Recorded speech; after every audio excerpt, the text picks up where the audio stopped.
Assalamualaikum warahmatullahi wabarakatuh. Kami dari kelompok 2 TLM 2019-3 kelas sore.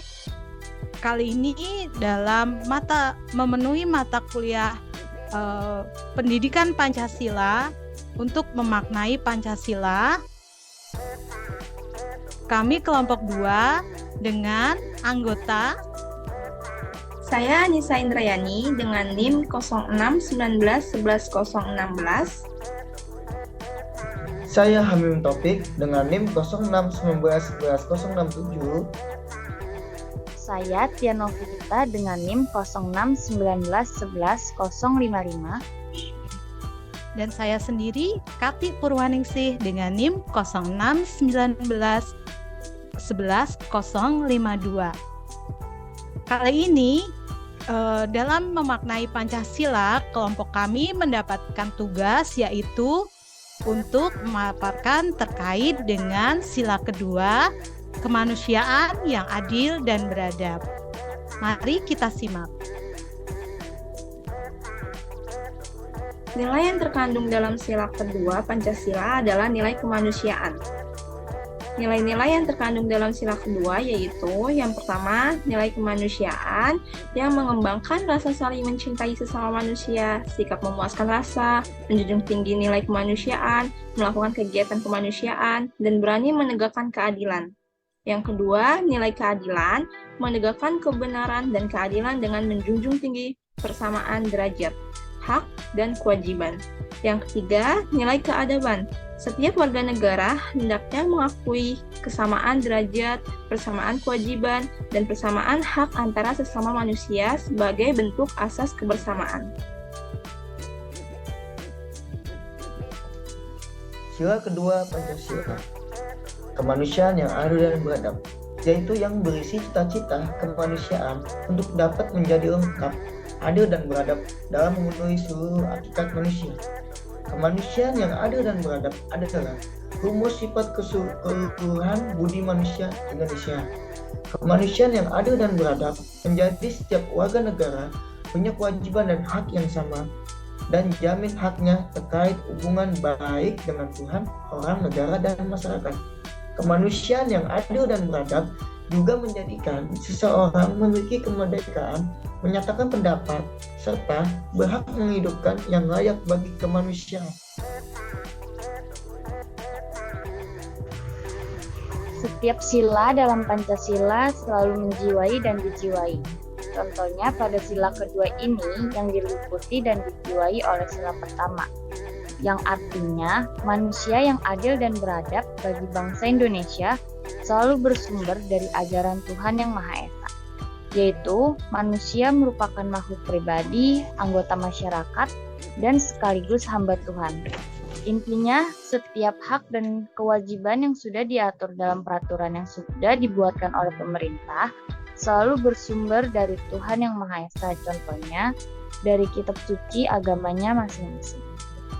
Sila kedua diliputi dan dijiwai oleh sila pertama. Contoh sikap pengamalan nilai-nilai yang terkandung dalam sila kedua Pancasila adalah sebagai berikut. 1. Menempatkan sesama manusia sebagai makhluk Tuhan dengan segala martabat dan hak asasinya. Jadi, kita harus menghormati hak asasi manusia. Yang kedua, kita memperlakukan sesama manusia secara adil dan beradab seperti memperlakukan dirinya sendiri.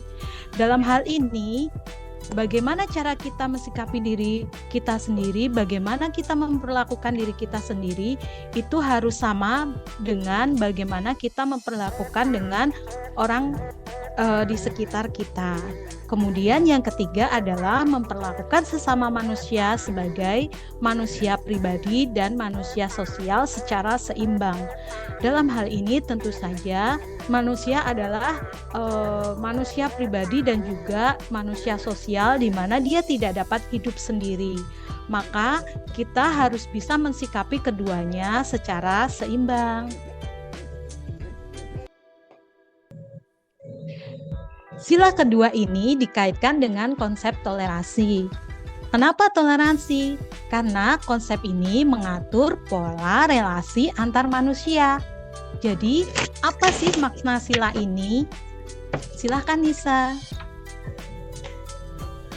Untuk makna sila kedua, ia seperti saling berlaku adil dan menghargai sesama manusia.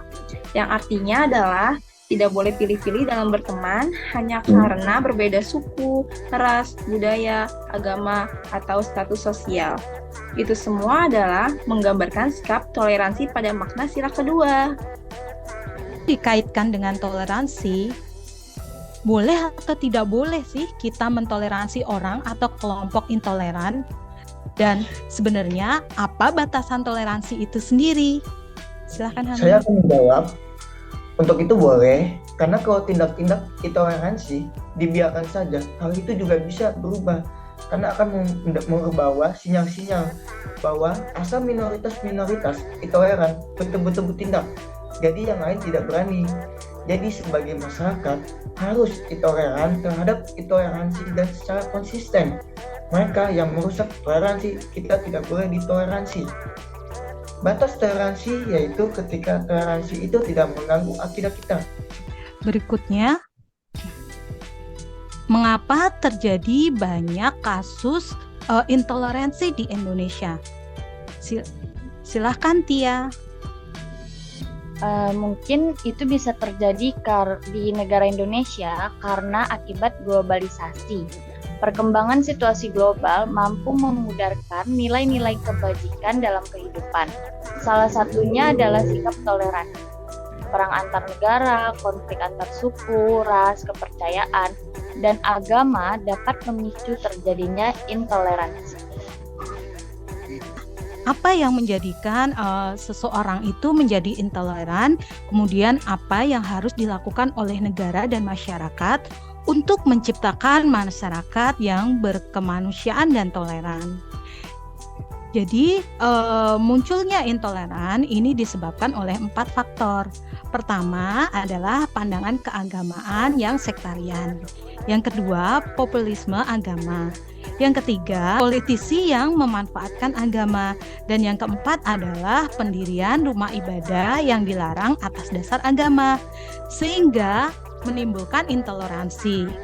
Membantu orang yang berbeda dengan kita dan tidak mengganggunya, menghormati orang yang berbeda dengan kita, misalnya dengan tidak mengganggu mereka beribadah ataupun mengejek mereka. Untuk menangkal dan melakukan penyelesaian terhadap kasus intoleransi di Indonesia, tentu menuntut sinergi dan dari berbagai elemen yang ada, mulai dari penegak hukum hingga keterlibatan masyarakat secara langsung dalam mengontrol benih-benih yang dapat melahirkan sikap intoleran.